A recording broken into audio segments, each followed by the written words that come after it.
Chers amis, bonjour. Nous entamons aujourd'hui le troisième volet de notre réflexion sur le credo. Après avoir vu ce que veut dire « je crois », puis avoir abordé le mystère de la Trinité, nous allons nous pencher sur la création. En effet, le credo nous fait proclamer « je crois en Dieu, le Père Tout-Puissant, créateur du ciel et de la terre ». Réfléchir sur la création est capital, parce que cela donne la réponse de la foi chrétienne à la question élémentaire que les hommes de tous les temps se sont posées. D'où venons-nous et où allons-nous? Il ne s'agit pas seulement de savoir quand et comment ont surgi le cosmos et l'homme, ce qui est du domaine de la science, mais plutôt de découvrir quel est le pourquoi d'un tel surgissement. Le pourquoi en un seul mot, c'est-à-dire d'où cela vient, l'origine, et le pourquoi en deux mots, c'est-à-dire en vue de quoi, le sens, la finalité. Derrière se cachent de multiples interrogations. L'apparition de l'univers est-elle le fruit du hasard, ou bien une volonté divine? Est-il gouverné par un destin aveugle, ou bien par la bonté de Dieu? Et si le monde vient de Dieu, pourquoi celui-ci décide-t-il de créer? Quelle est la place de l'homme dans cette création? Et d'où vient le mal? Peut-on en être libéré? Les réponses à toutes ces questions sont décisives pour le sens et l'orientation de notre vie et de notre agir. Et la vérité de la création est si importante pour toute la vie humaine que Dieu, dans sa tendresse, a progressivement révélé tout ce qui est salutaire à connaître sur ce sujet. Alors, en partant de ce que nous dit la Bible, commençons par voir ce que veut dire que Dieu est créateur. Que veut dire le mot « créer » ? Créer veut dire faire exister à partir de rien. En tant que tel, seul Dieu est créateur. L'homme, lui, ne crée rien. Il ne fait que transformer ce qui existe déjà. Dieu, lui, n'a besoin de rien de préexistant, ni d'aucune aide pour créer. Cela, l'Écriture sainte l'atteste à plusieurs reprises. Voici par exemple, dans le deuxième livre des martyrs d'Israël, ce que dit cette mère à ses 7 fils qui vont être mis à mort pour leur foi en Yahvé, sur ordre du roi grec Antiochus. « Je ne sais pas comment vous êtes apparu dans mes entrailles. Ce n'est pas moi qui vous ai gratifié de l'esprit et de la vie. Ce n'est pas moi qui ai organisé les éléments qui composent chacun de vous. Mon enfant regarde le ciel et la terre et voit tout ce qui est en eux et sache que Dieu les a fait de rien et que la race des hommes est faite de la même manière. »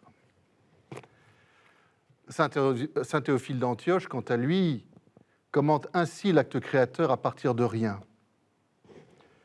Quoi d'extraordinaire si Dieu avait tiré le monde d'une matière préexistante? Un artisan humain, quand on lui donne un matériau, en fait tout ce qu'il veut, tandis que la puissance de Dieu se montre précisément quand il part du néant pour faire tout ce qu'il veut. Cet acte créateur, à partir de rien, signifie aussi que la création n'est pas une émanation de la substance divine. Nous l'avions vu précédemment dans notre entretien sur la nature de Dieu, en affirmant la transcendance de Dieu sur le monde, en disant qu'il est le tout autre.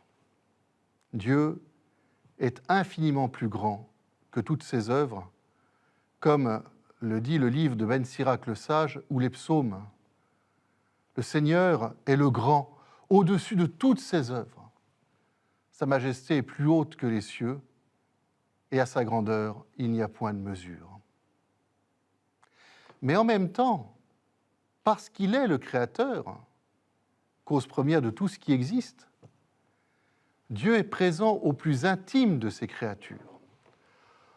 En lui, nous avons la vie, le mouvement et l'être, proclame Paul aux Athéniens. C'est ce qui fait dire à saint Augustin que Dieu est plus haut que le plus haut de moi et plus intime que le plus intime. C'est pourquoi, dans la création, on peut trouver d'une certaine façon l'image ou les traces de Dieu, comme nous l'avions vu précédemment quand nous réfléchissions aux preuves de son existence.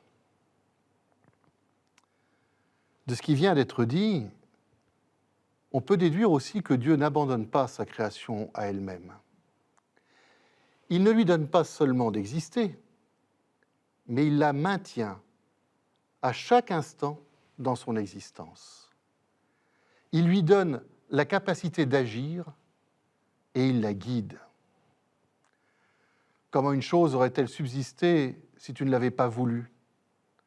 Ou comment ce que tu n'aurais pas appelé aurait-il été conservé, dit le livre de la sagesse? On peut même dire que Dieu continue de créer par ce soutien constant, et aussi parce qu'il guide le devenir de cette création. Nous le verrons quand nous parlerons de la providence. Mais Dieu continue de créer aujourd'hui encore chaque âme humaine quand est conçu un enfant. Enfin, si Dieu est créateur et que Dieu est Trinité, eh bien la création est l'œuvre de toute la Trinité, même si dans le Credo, elle est plus spécialement attribuée au Père. Là encore, voyons ce que nous dit la Bible. Par exemple, dans le prologue de l'Évangile de Saint Jean ou dans la lettre aux Colossiens. Au commencement était le Verbe. Tout a été fait par lui, et sans lui, rien n'a été fait. C'est par lui qu'ont été créées toutes choses, dans les cieux et sur la terre. Tout a été créé par lui et pour lui. Il est avant toute chose, et tout subsiste en lui. Le Nouveau Testament révèle ainsi que Dieu a tout créé par le Verbe éternel, le Fils bien-aimé du Père. Mais la foi de l'Église affirme de même l'action créatrice de l'Esprit Saint, qui est l'Esprit créateur et qui donne la vie. Comme le résume saint Irénée, il n'existe qu'un seul Dieu. Il est le Père, il est Dieu, il est le Créateur, il est l'Auteur, il est l'Ordonnateur. Il a fait toutes choses par lui-même, c'est-à-dire par son Verbe et par sa sagesse, le Fils et l'Esprit, qui sont comme ses mains. Œuvre commune de toute la Trinité, la création peut donc nous parler de chacune des personnes divines, pour peu que nous la regardions avec ce regard contemplatif.